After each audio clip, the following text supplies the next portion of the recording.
I think really it's the incidents that we attend, the trauma that is experienced. And the reality is sometimes you can experience this trauma over and again in one day, in one shift.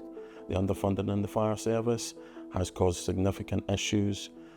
When I think about my own region, we have many wildfires that are happening, and because of the underfunding and the lack of resources, you can see the same firefighters being deployed to the same incident time and time again and not given sufficient breaks.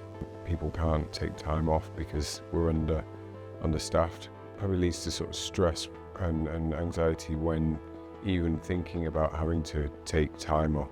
Yeah, there seems to be quite a bit of pressure for people to be working when sometimes they shouldn't be. With their culture reviews, they have identified systemic racism, misogyny throughout the workplace, but also within the structures of the workplace, and LGBT plus phobia. For many of us, our watches are our strength, and we deal with incidents day in, day out, which are very, very challenging. And when that watch is not your strength, or that workplace and your colleagues are not your unity, it's a really, really difficult place to be and can be extremely isolating. There was an incident I went to on Good Friday in 2012. It was a road traffic collision, and the children, all three of them, were under the age of 5 years old. And we were having to, and I was having to carry out CPR on the grandmother and on the children.